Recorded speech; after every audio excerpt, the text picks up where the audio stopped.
Hi all. Today in our pedagogy of English, we will see a new topic, that is methods of teaching. Okay.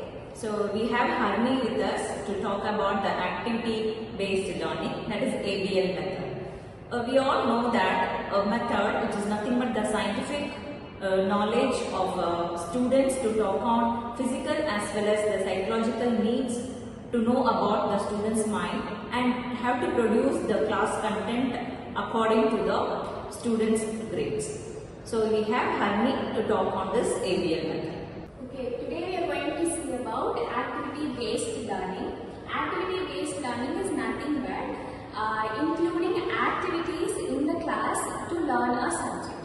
So the students maybe get bored of only following lecture method or simply reading and writing method. So in that case, we can follow activity-based learning, which is also called as ABL method, to make the students find them even more interesting and make them learn the subject even more clearly, and they can remember it for their lifetime. So activity-based learning was introduced in 2003 in Tamil Nadu, not fully, but only for 10 model schools in Chennai Corporation. So they saw how this activity-based learning is being worked, and after they know that it has been worked and students are finding out them interesting, they introduced it fully in 2004 to 5. This activity-based learning was introduced fully in the Tamil Nadu. Now, approaches of activity-based learning is that following the curriculum completely. So for the activity-based learning, they will have a set of curriculum or rules. So they would follow them completely. That is the first approach.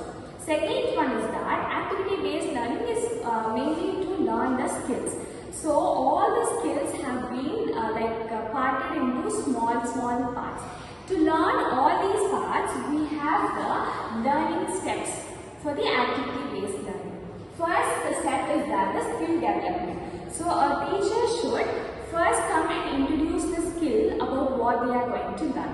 And the next one is they would give motivation for the skill to be learned. So what skill are they going to learn and how are they going to learn, and they are going to give a motivation steps for the skill development. Next one is the skill exercise. So to practice that particular skill what we have introduced, the teachers will give activities for them. Activities based on the skill to learn that skill, to practice them and to even implement outside the classroom. Next one is the evaluation. So the teachers, after teaching the skill, introducing the skill to them, after giving motivation and after conducting activities, they will evaluate the students on how far they have learned that particular skills. So mostly activity-based learning is learning one skill at a time. After one skill is completely learned, they would learn about the next skill. So the last one is the diagnostic.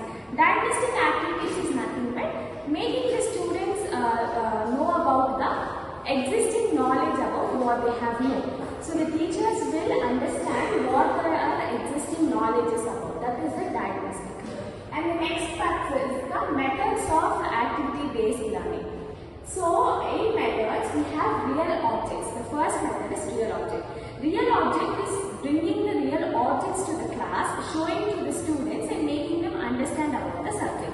So it is said that real objects is mainly used for teaching the science subject. For example, we are taking about the plant trees. The teachers will ask the students to bring different kinds of plants and then show them to the class and then introduce about what kind of plants, how different kinds of plants look. So that is the real objects. Second one is the project work.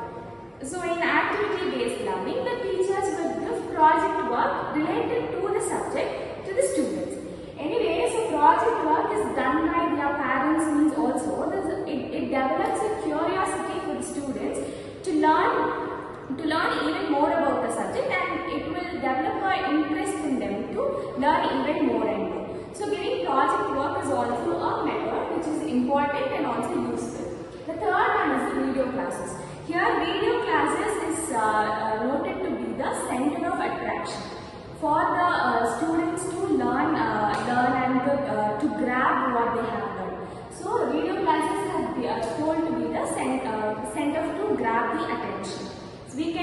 like show them a 30 seconds video, 1 minute or 2, like short videos about the subject, and it would be useful for them to learn and remember them like for their entire lifetime.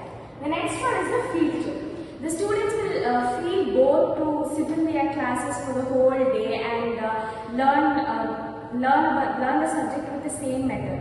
In that sense, field trip would be another alternative. They can we can take them to the post office, show them how the letters have been posted and how to write the from and to address and about the stamps and all these, so that it would be useful for their practical life also. Next one is the role play. We can conduct roles and we can tell them stories on how to about a subject and all that, and then it